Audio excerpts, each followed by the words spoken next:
इस good morning children. Outcomes of democracy आगे बढ़ाते हुए, तो लास्ट क्लास में हम लोगों ने पढ़ा था कि डेमोक्रेसी के क्या कुछ आउटकम्स की बात हमने की थी। और democratic government is the legitimate government and people's on government. सबसे इम्पॉर्टेंट आउटकम आप कह सकते हो डेमोक्रेसी का कि डेमोक्रेटिक गवर्नमेंट जो है लेजिटिमेट गवर्नमेंट है। लेजिटिमेट का मतलब होता है बिल्कुल सही तरीके से जो आई हो, वोटिंग के थ्रू, लोगों के वोटिंग के थ्रू। और पीपल्स ऑन गवर्नमेंट, पीपल ने इलेक्ट किया, पीपल ने अपने रिप्रेजेंटेटिव चुने। नेक्स्ट है economic growth and development. Democracy का इकोनॉमिक ग्रोथ एंड डेवलपमेंट के साथ क्या रिलेशन है ये देखेंगे। If we compare the democracies and dictatorships for 50 years, dictatorship has slightly higher rate of economic growth. आपके टेक्स्ट बुक में दिया भी हुआ एक टेबल, तो उसमें अगर आप देखें तो जो डेमोक्रेसीज और डिक्टेटरशिप जो कंट्रीज़ है, यानी कि जहाँ पे डेमोक्रेसी नहीं है, उन दोनों कंट्रीज़ को कंपेयर करेंगे तो जहाँ पे डिक्टेटरशिप है, यानी कि जहाँ डेमोक्रेसी नहीं है, वहाँ पे इकोनॉमिक ग्रोथ ज़्यादा है, राइट। और डेमोक्रेटिक कंट्री में उनके कंपैरेटिवली इकोनॉमिक ग्रोथ कम है। तो क्या हम इससे कंक्लूजन निकाल सकते हैं कि डेमोक्रेटिक कंट्रीज़ में इकोनॉमिक ग्रोथ ठीक से नहीं हो पा रही?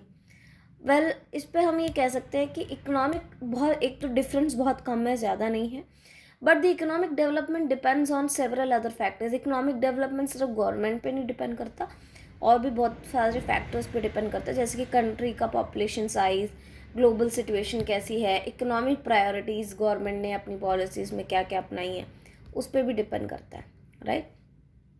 तो हम इस पे पूरी तरह से डेमोक्रेसी को ब्लेम नहीं कर सकते। नेक्स्ट है reduction of inequality and poverty. Inequality और पॉवर्टी खत्म करने में डेमोक्रेटिक गवर्नमेंट कितने सक्सेसफुल रहे हैं।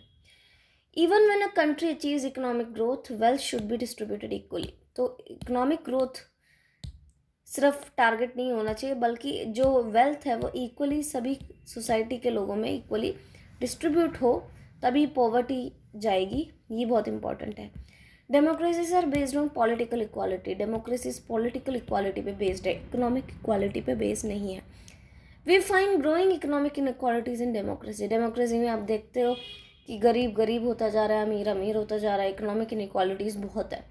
A small number of ultra rich enjoying large share of wealth. आपको पता है कि कुछ जो लोग हैं जो बहुत अमीर हैं वो ज़्यादातर कंट्री के वेल्थ पे उनका कब्जा है, और जो मैक्सिमम पॉपुलेशन है उनके पास कुछ है ही नहीं। In fact people at the bottom sometime find it difficult to fulfil their basic needs. कई बार जो है वो अपने बेसिक नीड्स भी पूरे नहीं कर पाते हैं, इतने गरीब होते हैं। तो ये सारी चीज़ें शो करती हैं कि डेमोक्रेसी इकोनॉमिक इनइक्वालिटीज़ को, डिस्पैरिटीज़ को कम करने में अभी तक सक्सेसफुल नहीं हो पाया। Democracies do not appear to be very successful in reducing economic inequalities. तो इकोनॉमिक इनइक्वालिटीज़ को पूरी तरह से नहीं ख़त्म कर पा रहा। कहीं ना कहीं जो रिच क्लास है वो कहीं ना कहीं फ़ायदा उठाते जा रहे हैं, गरीब और गरीब होता जा रहा है, और अमीर वर्ग और अमीर होता जा रहा है।